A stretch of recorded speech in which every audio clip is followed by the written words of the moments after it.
নমস্কার, আপনারা দেখছেন শান্তন টিভি। আমি রয়েছি আপনাদের সাথে মীনাক্ষী। চোখ রাখছি এই মুহূর্তের প্রাইম নিউজে। ত্রিপুরা লোকসভা আসনে মোট ভোটারের সংখ্যা 13,96,007 জন। পূর্ত দপ্তরের ভোটারের সংখ্যা 11,012 জন। সার্ভিস ভোটারের সংখ্যা 85,942 জন। আগামী 26 এপ্রিল সকাল 7টা থেকে বিকেল 5টা পর্যন্ত এই ভোট গ্রহণ প্রক্রিয়া সম্পন্ন হবে। এবারের এই নির্বাচনে রিয়াং শরণার্থীরাও অংশগ্রহণ করবে। উত্তর ত্রিপুরা জেলা, ধলাই জেলা এবং গোমতী জেলার রিয়াং শরণার্থীরা অংশগ্রহণ করবে এই ভোট গ্রহণ প্রক্রিয়ায়। 16,300 রিয়াং শরণার্থী ভোট দেবেন। পূর্ব ত্রিপুরা লোকসভা আসনে 26 এপ্রিল রাজ্যে ছুটি ঘোষণা করা হয়েছে। ভোট কেন্দ্রগুলোতে বিশ্রামেরও ব্যবস্থা করা হবে। পাশাপাশি পানীয় জল ও বিদ্যুৎ পরিষেবাও প্রদান করা হবে। ভোট গ্রহণ কেন্দ্রগুলোতে কেন্দ্রীয় নিরাপত্তা বাহিনীর জওয়ান মোতায়েন করা হবে। জারি করে দেওয়া হয়েছে 144 ধারা। বুধবার এক সাংবাদিক সম্মেলনে এই সমস্ত তথ্য তুলে ধরেন রাজ্যের মুখ্য নির্বাচনী আধিকারিক পুনীত আগরওয়াল। इस चीज के बारे में आपको जो तथ्य हैं वो मैं आपको बता देता हूँ। टोटल इस सीट में जो नंबर ऑफ वोटर्स हैं 13,96,761 है, जिसमें पीडब्ल्यूडी वोटर 11,012 हैं, 85 plus electors 8,942 and service electors 4,678। इसका चुनाव 26 अप्रैल को होगा सुबह 7 बजे से 5 बजे तक, और 5 बजे जितने लोग अगर लाइन में होंगे तो वो भी वोट दे सकते हैं। इस 2 नंबर वाले में एक मुख्य बात है, इसमें ब्रू के जो हम सेटलमेंट लोकेशंस हैं वो नॉर्थ त्रिपुरा में मुख्यतः थे, धलाई में थे और गुमसी में थे। तो उसमें ये सारे इस चुनाव में भाग लेंगे। पहले जो सीट हुई थी उसमें शांति बाजार जो नया ब्रू सेटलमेंट लोकेशन सेटअप हुआ था काला लगवांग, उसमें लोगों ने भाग लिया था। अब 2 सीट में आपके नॉर्थ के 6 ब्रू कैंप सेटलमेंट लोकेशन है, 3 आपके ढलाई के हैं और 2 गोमती के। तो वो सब इस चुनाव में अपना मतदान का अधिकार का प्रयोग करेंगे। पहले भी उन्होंने असेंबली इलेक्शन में भी दिया था, और इस बार सेकेंड टाइम होगा जब वो अपने। বিশালগড়ের রাস্তার মাথা এলাকা থেকে পুলিশের হাতে আটক এক রোহিঙ্গা যুবক। ধৃত যুবকের নাম আব্দুল্লাহ আমিন। বিশালগড় থানার পুলিশ ধৃত যুবককে প্রথমে আটক করে বিশালগড় থানায় নিয়ে যায়। পরবর্তী সময় অবৈধভাবে বাংলাদেশ থেকে ভারতে প্রবেশ করার অভিযোগে পাসপোর্ট অ্যাক্টে অভিযুক্তের বিরুদ্ধে মামলা দায়ের করে তাকে গ্রেপ্তার দেখায়।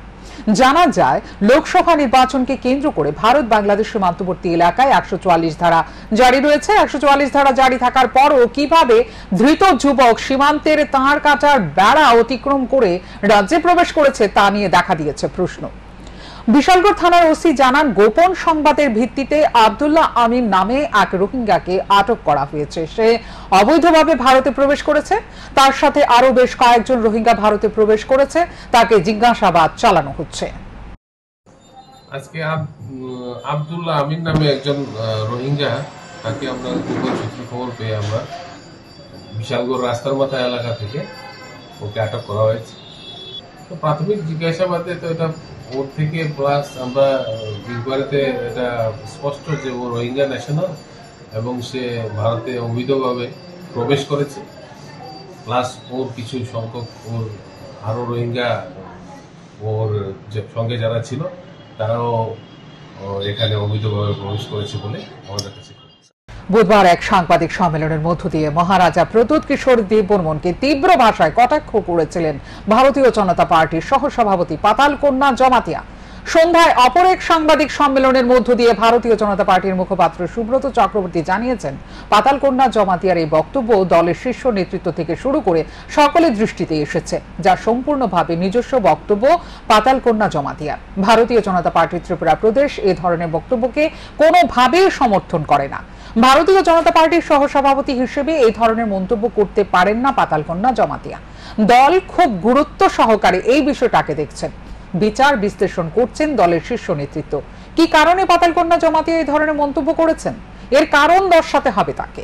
কারণ দর্শানোর পর ভারতীয় জনতা পার্টি পাতাল কন্যা জমাতিয়ার বিরুদ্ধে পদক্ষেপ গ্রহণ করবে। দেখুন, আমাদের দলের শীর্ষ নেতৃত্ব সহ সবার দৃষ্টিতে বিষয়টা এসছে। পাতাল কন্যা জমাতিয়া আমাদের সহ সভাপতি যে বক্তব্য রেখেছেন তো এটা সম্পূর্ণভাবে ওনার নিজস্ব বক্তব্য এবং ভারতীয় জনতা পার্টি ত্রিপুরা প্রদেশ এই ধরনের বক্তব্যকে কোনোভাবেই সমর্থন করে না এবং ভারতীয় জনতা পার্টির মনে হয়েছে, ত্রিপুরা প্রদেশের মনে হয়েছে যে এই বক্তব্য তিনি ভারতীয় জনতা পার্টির প্রদেশ সহ সভাপতি হিসেবে কোনোভাবেই রাখতে পারেন না। কাজেই দল খুব সিরিয়াসলি বিষয়টাকে নিয়েছে, শীর্ষ নেতৃত্ব সম্পূর্ণ বিষয়ে বিচার বিশ্লেষণ করে দেখছেন এবং তার কারণ ওনাকে দর্শাতে হবে। ভারতীয় জনতা পার্টির ত্রিপুরা প্রদেশ সভাপতি নিশ্চয়ই সেই বিষয়ে সমস্ত কিছু দেখছেন এবং কারণ দর্শাতে হবে ওনাকে, এবং কারণ দর্শানোর পর খুব সিরিয়াসলি ভারতীয় জনতা পার্টি ত্রিপুরা প্রদেশ ওনার বিরুদ্ধে যা যা ব্যবস্থা গ্রহণ করার, কারণ যেহেতু এটা দল সমর্থন করে না এই ধরনের বক্তব্য, আর ব্যক্তিগত পর্যায়ে কেউ সহ সভাপতির মতন দায়িত্বশীল জায়গা থেকে এই ধরনের কথা বলতে পারেন না। কাজেই দল যথোপযুক্ত এবং সুদৃঢ়ভাবে কড়া ব্যবস্থা গ্রহণ করবে, সেটা আমরা নিশ্চিত।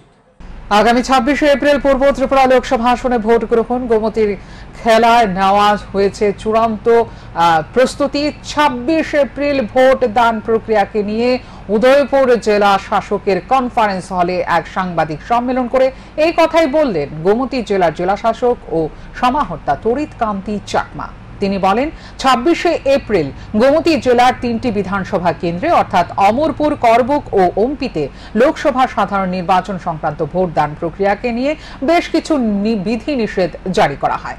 24শে এপ্রিল বিকেল 5টা থেকে 26শে এপ্রিল পর্যন্ত 48 ঘন্টা লোকসভা সাধারণ নির্বাচনে 144 ধারা জারি করা হয়। এদিন গোমতী জেলার 155টি ভোট কেন্দ্রে সকাল 7টা থেকে বিকেল 5টা পর্যন্ত ভোটদান প্রক্রিয়া অনুষ্ঠিত হবে।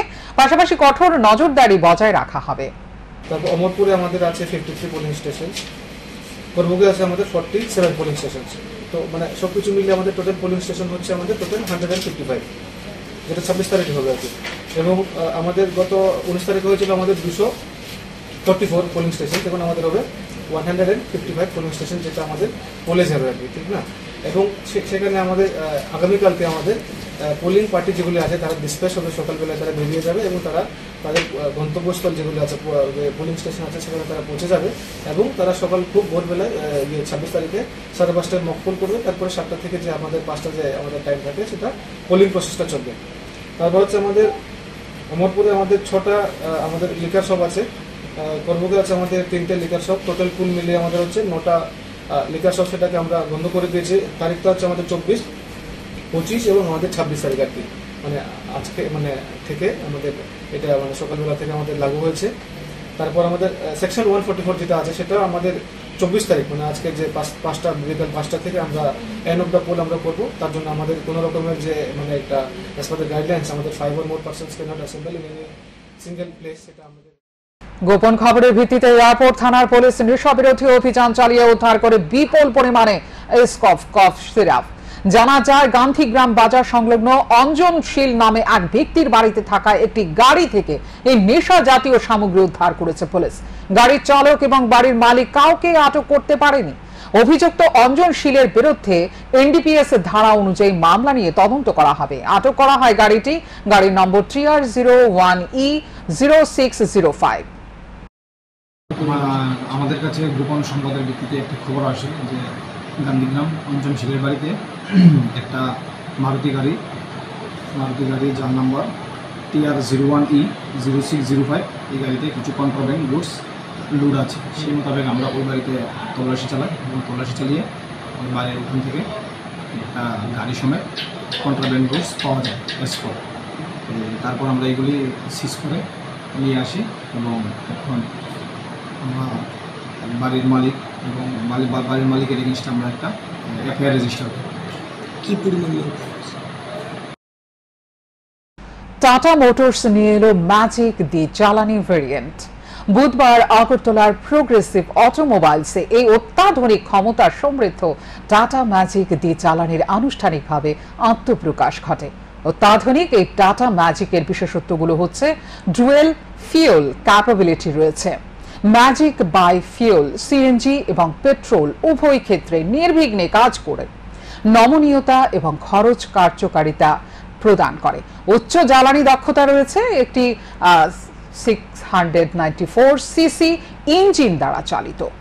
ম্যাজিক দি জ্বালানিটি একটি 60 লিটার সিএনজি ট্যাঙ্ক এবং একটি 5 লিটার পেট্রোল ট্যাঙ্ক ধারণ করে, যা একক ফিলে প্রায় 300 কিলোমিটার কভার করে। মসৃণ ডিজাইন সহ 9+D সিটিং কনফিগারেশন সহ স্টাইলিশ এবং আরামদায়ক ডিজাইন। বর্ধিত নিরাপত্তা বৈশিষ্ট্যগুলির মধ্যে রয়েছে হার্ড টপ মেটাল বডি, একটি eco switch, gear shift advisor, panic SOS emergency বোতাম এবং উন্নত ড্রাইভার এরগোনমিক্স। আইসিএনজি সিএনজিতে সরাসরি স্টার্ট, সেফটি সুইচ। ক্রেতারা 2 বছর এবং 72,000 কিলোমিটার ওয়ারেন্টি উপভোগ করেন। টিজিবির জিএম, এসবিআই এর আরএম, টাটা মোটরসের area manager mister Dharanidhar Behera, Tata মোটরসের sales manager mister Pankaj Sinha, প্রোগ্রেসিভের এমডি মিস্টার বিপ্লব কুমার সাহা এবং TML, DSM, CB pass, progressive অটোমোবাইলসের অন্যান্য কর্মকর্তারা, সম্মানিত গ্রাহকরা এই মেগা লঞ্চিং ইভেন্টে উপস্থিত ছিলেন। GM sales progressive automobiles Amalendu Nath ধন্যবাদ জ্ঞাপন করেন সকলকে। लॉन्च किए हैं, ये both CNG as well as petrol में ऑपरेट हो सकता है। इसका जो सीएनजी टैंक का कैपेसिटी है दैट इज 60 लीटर एंड जो पेट्रोल का कैपेसिटी है दैट इज 5 लीटर। ये गाड़ी का जो रेंज है दैट इज 300 किलोमीटर तक ये गाड़ी ऑपरेट कर सकता है। और इसके साथ साथ हम लोग ने ICNG टेक्नोलॉजी में गाड़ी को लॉन्च किया है, जिसमें हम लोग ने सेफ्टी को लेकर एक प्रायोरिटी दिया हुआ है। अपार्ट फ्रॉम दैट इसका जो फीलिंग रेशियो और फीलिंग स्पीड है वो बहुत हाई है as compare to normal operation. And इसके साथ साथ अगर आप देखोगे तो ये जो गाड़ी है specially for this last mile mobility as well as route application के लिए परफेक्ट एप्लीकेशन गाड़ी है। इसके साथ हम लोग स्कूल में भी ये गाड़ी हम ऑपरेट कर सकते हैं। एंड त्रिपुरा जेहेतु एक CNG का हब है। এখনকার মতো এই মুহূর্তের সংবাদ এই পর্যন্ত। অন্যান্য আপডেটস দেখার জন্য অবশ্যই নজর রাখতে হবে সান্দন টিভির পর্দায়। সান্দন টিভি, দায়বদ্ধতাই যার ঐতিহ্য।